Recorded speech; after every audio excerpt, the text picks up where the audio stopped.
Happy Thursday. I'm Allegra with Beyond Your Wildest Dreams. So happy to be here with you today. And today I am back home in Los Angeles.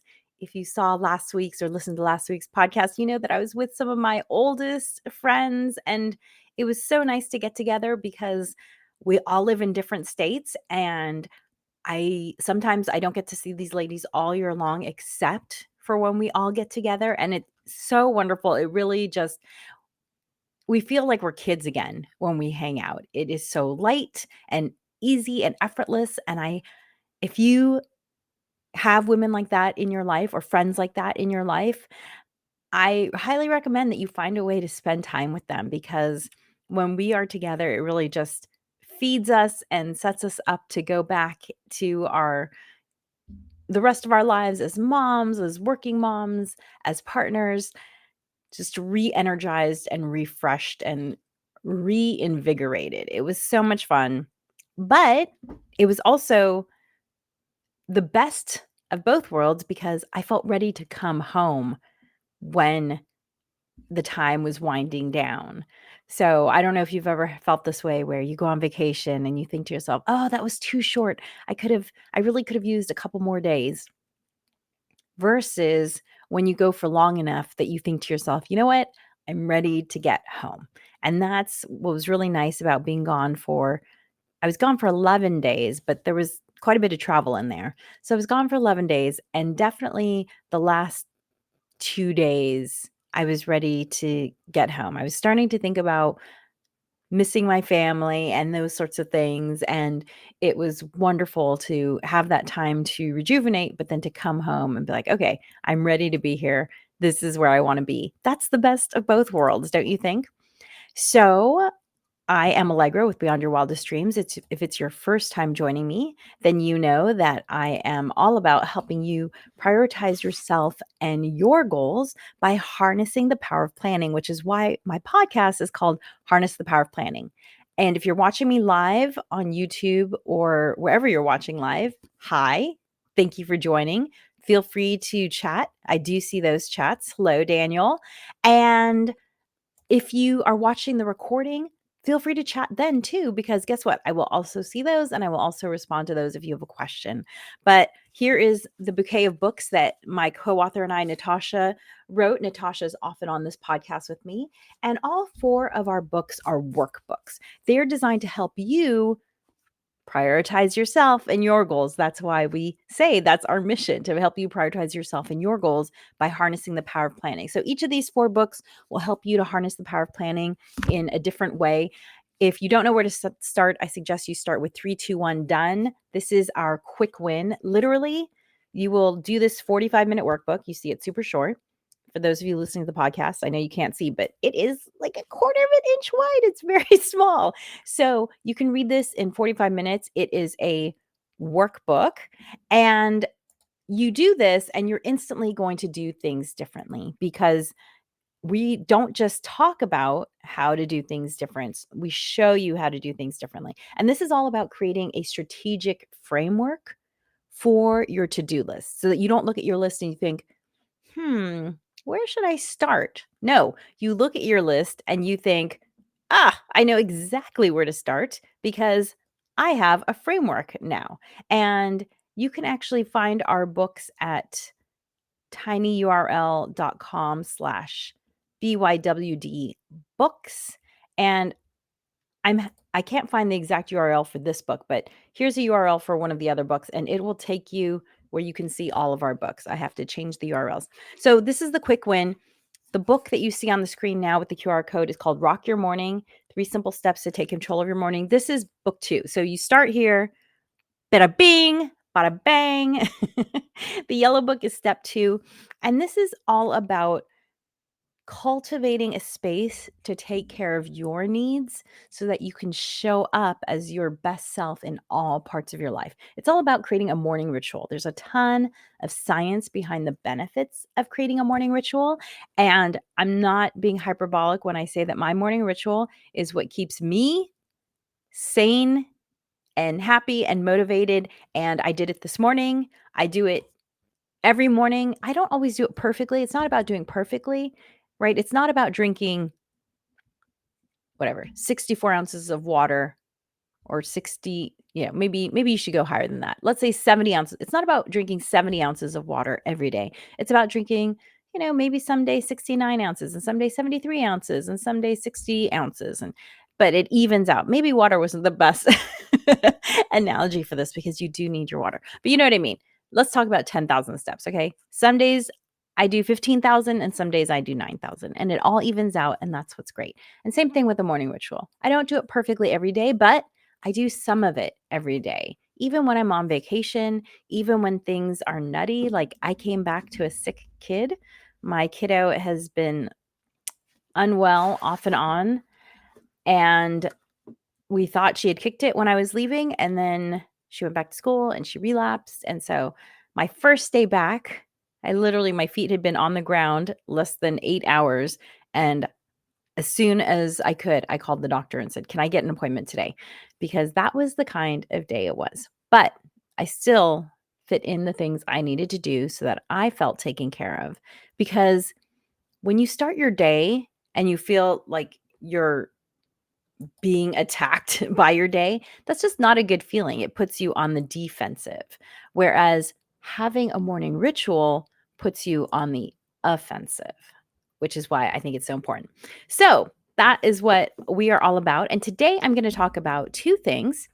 Today I'm going to talk about this idea of habit formation and gamifying habit formation. Maybe you've heard of this idea of gamifying things so that it becomes easier to do them.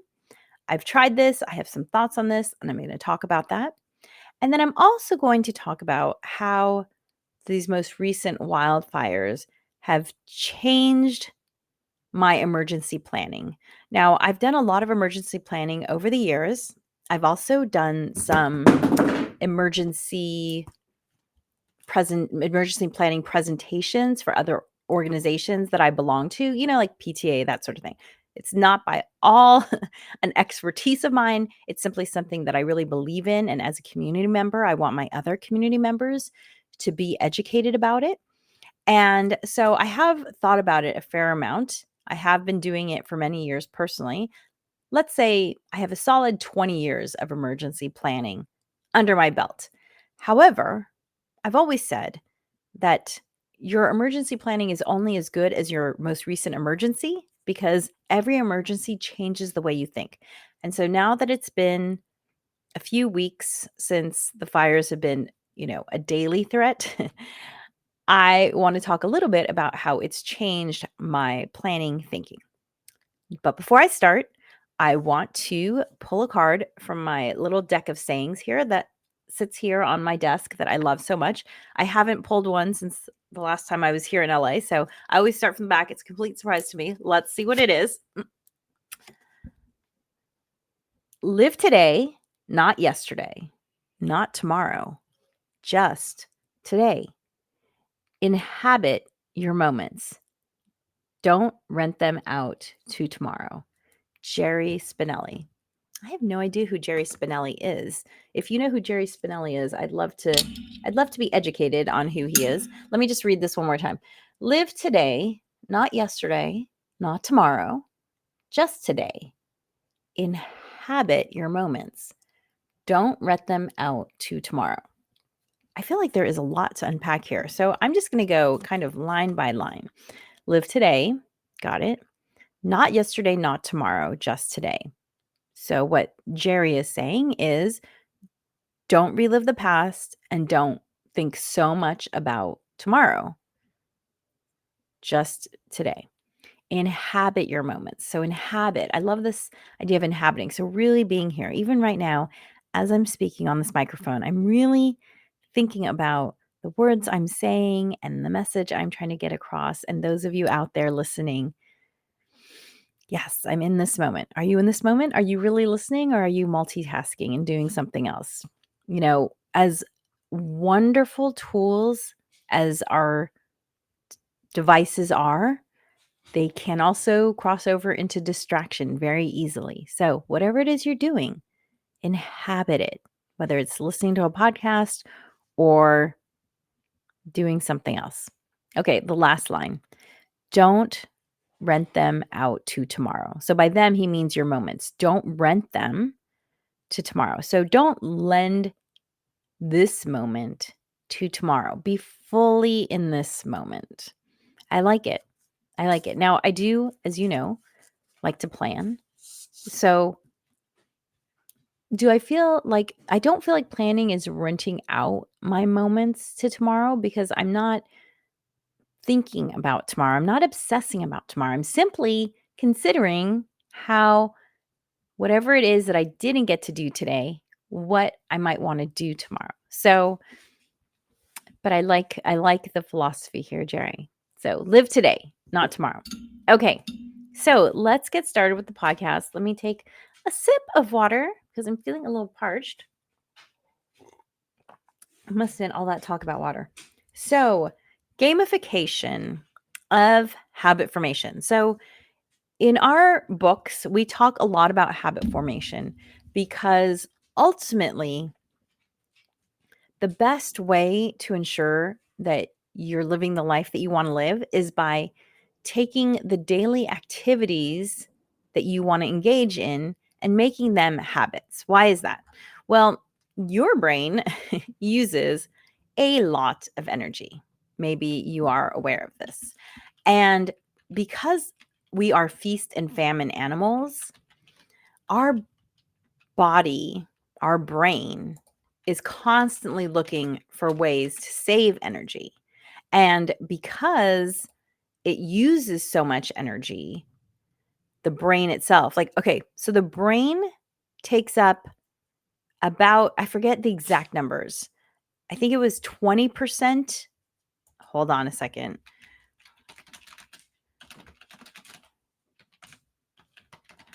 Okay, so the weight of your brain is about so okay. So the weight of your brain, I have it right. The weight of your brain is about 2% of your body weight.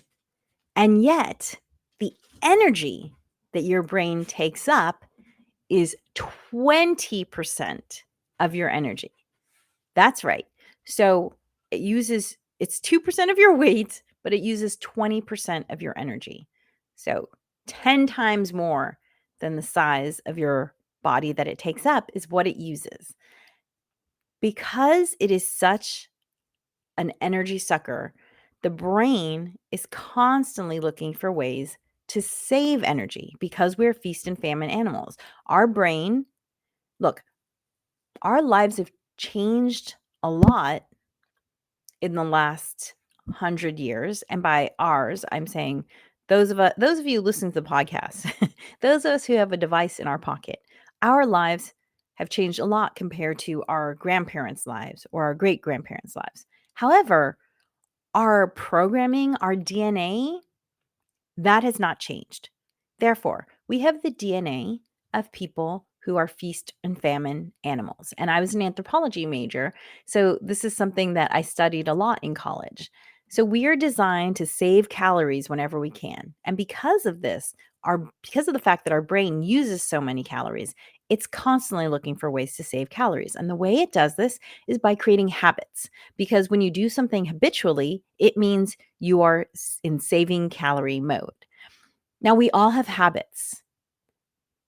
You either get up in the morning and drink that glass of water, or you get up in the morning and hit the snooze button so you can go back to bed. They're both habits, but one of them is a habit that is probably helping you a little bit more because you're getting hydrated right away, versus the other habit, which is causing you to delay getting out of bed. And let me tell you, when you hit that snooze button, those 8 minutes of sleep, however long your snooze works, they're never worth what you got out of them because you can't actually complete any sort of sleep cycle in that amount of time. So you're not actually going to feel more rested. So the question is, are your habits serving you? And only you can decide if they're serving you, because you know a habit is serving you when it's helping you move forward on something you want to accomplish, whether it's getting in more exercise or making an early morning phone call to somebody, It could be a friend, it could be a business associate. It doesn't matter. If it's something that you want to be doing, then yay, it's a habit that is serving you. But if it's a habit that's delaying you from doing the things that you want to be doing, then I would suggest that you need to get a new habit. Okay, so we talk a lot about habit formation in all of our workbooks, but especially in Morning Ritual, we talk about it. And once something becomes a habit, you know it's a habit because it's actually easier to do it than to not do it. And this was a really fascinating thing for me to realize because I realized that I had created a habit of washing my face at night when I came home. So I usually go to bed pretty early, 9:30, 10 o'clock, sometimes even 9 o'clock. And but like once a year, my husband and I go to a fundraising event that's filled with old friends, and we end up staying way later than we expect to because it's just so fun catching up with people. And regularly, we get in from this event around 2 a.m. And so this has happened the last few years where we get in around 2 a.m.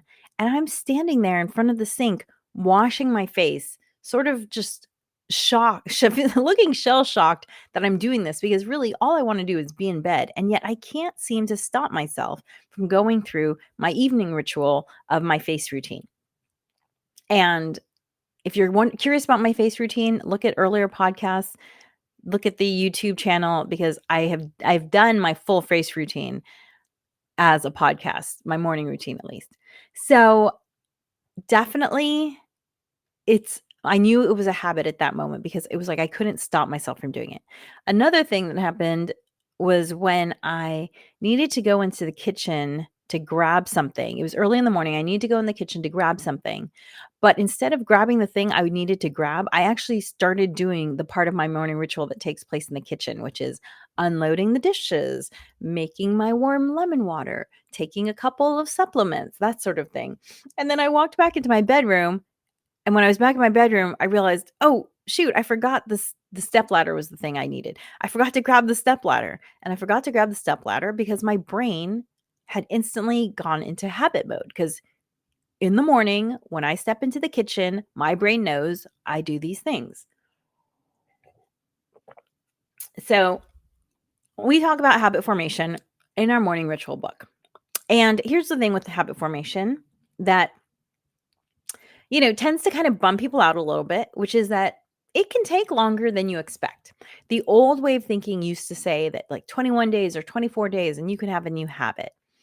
The new science has shown that it could take more like 2 to 3 months to establish a habit. We're all different. So the numbers they're a little smushy in there, right? However, the new science also shows something that is fascinating, which is the more fun you make the thing that you're trying to do, the more quickly it becomes a habit. Because when something's fun, it releases these chemicals in your brain called dopamine. Well, many chemicals, but dopamine. And dopamine is actually like your brain's save button. Dopamine is why when you see a really inspiring talk, like a TED talk, or you have a teacher who just happens to be a great lecturer, you remember what they say. Versus when you see someone speak and they talk like this and they say things repetitively and it doesn't give you any joy. Okay, hopefully I didn't put you to sleep right then. But when someone speaks like that, they're not triggering the dopamine button. And therefore, whatever it is they're saying is not getting saved in your brain. So when something is fun, it gets saved as a habit much more quickly. Enter habit gamification. If you don't know what I'm talking about, I don't want to name names here, but there are lots of apps that you can download that will help to make habits that you want to create more quote unquote fun. They will, you can give things cute little names, like instead of saying, you know, drinking water, you can say something like quenching my thirst or filling my body with life-sustaining hydration. Whatever you want to say. You can call things fun things. You can also give yourself little stickers or sounds or noises or cheering, when you have done the thing that you want to do. And then you can also set up sort of rewards on these gamified things to encourage you to get to the point where, okay, you've hit 60 days of drinking water or 90 days of drinking water. There's all different kinds of apps. I've tried a few of them. Here's what I found. I'm not motivated by those apps. Now, I like them in some ways because they help me track things that I would ordinarily track in my planner. So just let me hold it up really quick. Here's the planner that I've been using for about 10 years. And you see it has this habit tracker area. This is a page that I haven't used yet, so nothing's written there. But it has a place to track things like drinking water, eating healthy, doing the professional things you want to do. Like, for instance, I need to watch some of a training video today. That's something that I could track, that I would track either in these apps or in my journal. And by the way, if you're curious to what my favorite planner is, here it is. Here's the link to it. I've been using it for about 10 years. It's not perfect because there is no perfect planner. I just want to throw that out there. The only thing that you need to know is that how you use the planner depends on your planning process, which is why this podcast is called Harness the Power of Planning, not Harness the Power of the Planner, because you're the planner. And this is the notebook is just a tool to help your planning process. So, gamified apps, I like them at first because they help me to more easily track things than using a paper planner. And I mean, I guess more easily that's relative because really it's just a click instead of a check mark in my paper planner. So that's not necessarily easier per se, but the idea is that it can be easier. When I start using these apps, I usually do enjoy them at first because it's a way to aggregate a bunch of things, like often, let's say health things. So, okay, check off. I ate like an app I used recently. I was able to check off different vegetables that I'd eaten throughout the day. Okay, great. I've eaten cruciferous vegetables. Great. I had some legumes today. Great. I ate an apple first thing in the morning. That was cool because it reminded me to do those things, but the gamified process itself was not something that I looked forward to because in a lot of ways, guess what? It was just another thing to do. I also did another app that was way more gamified than the one I was just describing. Like literally you named your quests. So like let's say you have a quest to exercise 3 times a week. You would give that a name and it was almost like you were on a journey to slay a dragon sort of thing. So it was way more gamified. And that one actually I didn't spend really any time with because setting it up took so much time that I wasn't enjoying the process. So here's my thought on gamified apps. I think whether or not it makes it more fun for you is really up to you. Maybe if you're a gamer, which I am not a gamer, maybe you would find these more enjoyable. Personally, for me, they were just another thing to do.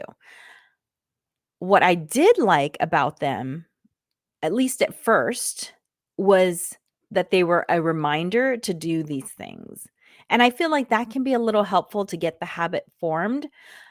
But ultimately, what really keeps a habit going is when you start to see the benefits of doing the thing. When you realize, oh, wow, I feel more energized because I'm drinking water. Or, wow, I'm really sleeping better at night by going to bed at a specific time. Or I'm noticing a difference because the supplements have finally hit your bloodstream. It takes a little while sometimes to load up your bloodstream with enough of the supplements for you to feel a difference. When you start feeling the difference, that's what keeps you motivated. That's what really establishes the habit for me. And so, what I would say to you is that I believe, and look, everyone's different. So maybe you'll love a gamified app. But what I believe is that I kind of feel like gamified apps are a little bit like hiding the vegetables from your kids. You might hear people talking about pureeing carrots into the pasta sauce so that the kids don't see it. And you can do that with a lot of vegetables. You won't see it. However, I feel like it's kind of sending the wrong message. The message that I want my kid to have with vegetables is that you need to eat food that I call it growing food versus treats. You need to eat food that helps grow your body. And you need to do that because this is how you ensure that you feel good, that you have energy, that you can sleep at night, that you stay healthy. Arr, arr. Yeah. That's been a struggle the last few weeks. And that's how your kiddo is going to learn to eat vegetables as a long-term strategy for life rather than when they're an adult and they're not they're not eating any vegetables because they didn't grow up with vegetables. And you say to them, "Wait, I pureed vegetables into your mac and cheese all the time." And they're like, "What? I didn't know. You didn't tell me." So that's how I feel about gamified apps. It's a little bit like hiding the vegetables. I think a better strategy long term with habit formation is to learn to fall in love with the process. Because it's not about, they say life isn't a destination, it's a journey. Same thing with habit formation. Notice the changes as you're doing the thing that you want to be doing. Notice the increased confidence, the increased energy, how you feel better. That is what is going to really get you to establish a habit. And then again, if you can make it fun. So, for instance, for a long time, I didn't have a skincare routine because I was younger and my skin was great and it didn't feel dry or anything like that. And then as I got older, when I hit 40, basically, I started to notice my skin was drier. I had some discoloration. That's basically when I started having a skincare routine. So just about 10 years ago. And at first, it was a slog because I didn't enjoy the process. But then found some ways to make it fun for myself. So, for instance, I love the scent of roses. So I would seek out products that had roses in it. And because of that, I then started to enjoy the process of putting on the skincare. So that is what made it fun for me. So find a way to make it fun for you. If you don't love the taste of water, maybe you like the taste of lemon water or lime water, and that can make it more fun for you. Or you get a fun glass. See this fun little glass? It looks like there's a ring on here. This makes it fun to take a drink because I love interacting with this glass. So instead of using gamified apps, I would suggest finding ways to make the activity fun for yourself so that you want to establish the habit faster. Okay, topic number 2, how my emergency preparedness planning has changed because of the wildfires. So, as I mentioned, I believe that your emergency preparedness planning is only as good as the last emergency you lived through because that's what informed your thinking, right? No fault of your own. The reality is that sometimes it can be hard to imagine how things are going to be. So, a huge thing that came out of this was the fact that my grandmother is bedridden. She's 100 years old, she's bedridden, and we had to figure out how we were going to evacuate with someone who cannot move on their own. And the thing that really informed my thinking about this was when the evacuation notice was a mile away and the fire was 2 miles away, we called paramedics to come and see if we could get my grandmother transferred via a a gurney and an emergency vehicle. And when they came to us, they said 2 things. 1, we can only move you within a certain perimeter. And 2, we're supposed to take you to an emergency room. And if we take you in an emergency room, because you're not yet evacuated, they are not going to be able to provide any support to your grandmother because she is not, quote unquote, in need of emergency treatment.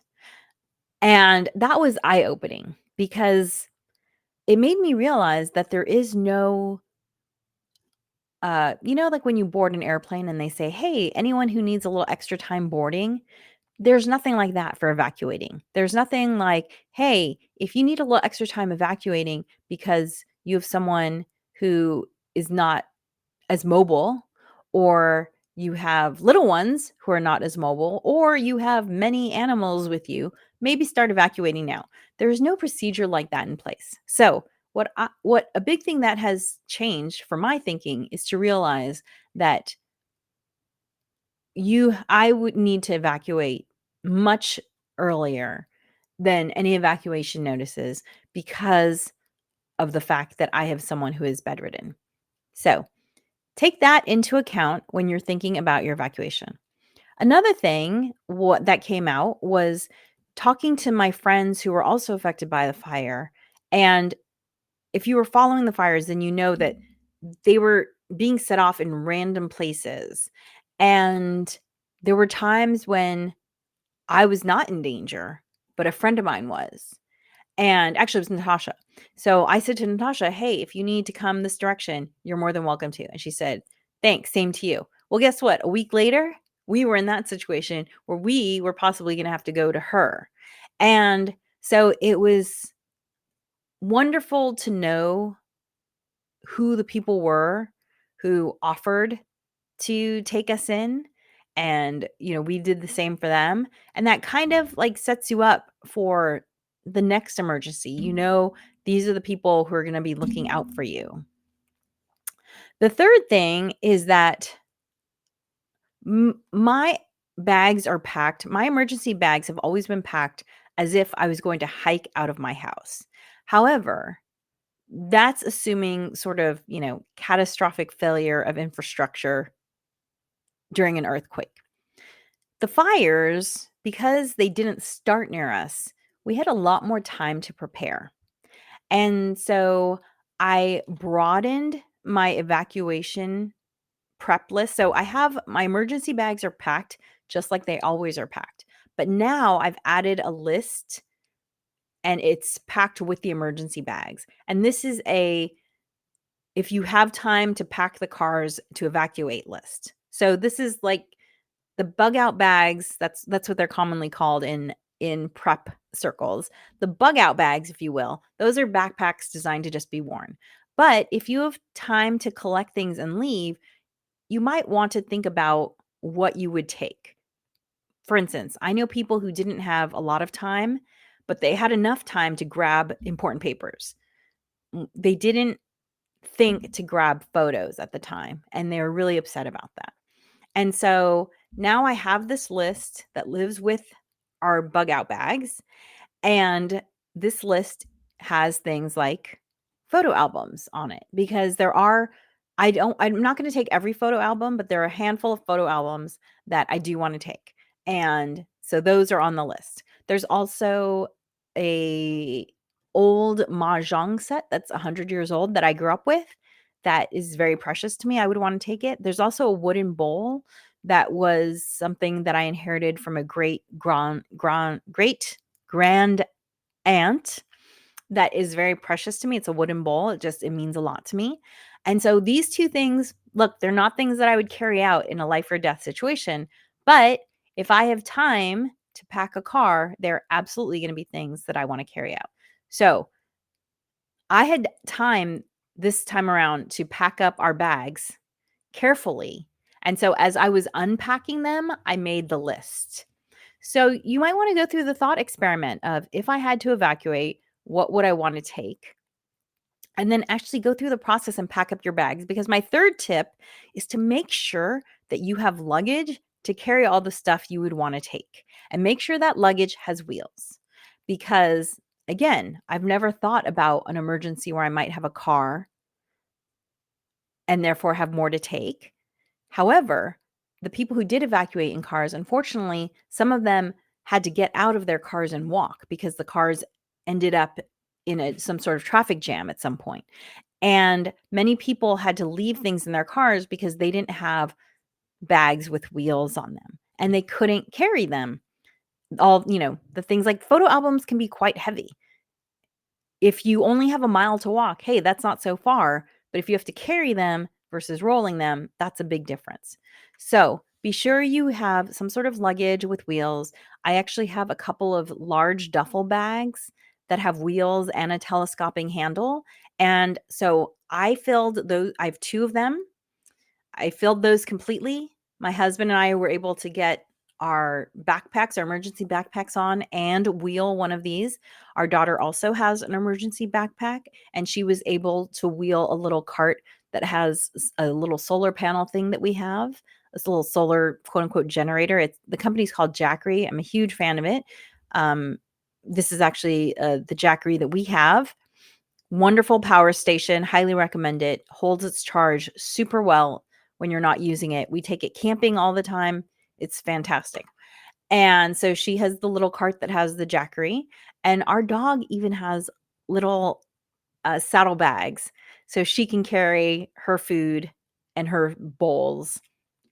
So know that you can handle everything that it is that you need to take, and know that you have wheels for it. So those are my 3 tips. Think about how your family situation might need a little extra time, right? Do you have people with different abilities? Do you have young people, older people? Do you have pets? Take those into consideration. The second tip is to create a list. First of all, create a to-go bag and have that packed at all times, but then create the secondary list of, hey, if I have a little bit more time and if I have my car, these are the things that I would like to take. And then third, make sure you have luggage with wheels that can support the weight of all the stuff that you want to take. Pack it up, test it out, see if it works. Those are my 3 tips for how my emergency planning has changed since the wildfires. So thank you so much for joining me today. As always, dream wild, wild dreamers. And if you want to take your planning to the next level, I actually have activated our life planning course. You can check it out at tinyurl.com/hpop. There's actually the QR code right there. If you go to our website too, you can find it there at bywdreams.com. And thank you so much for joining me. Dream wild, wild dreamers.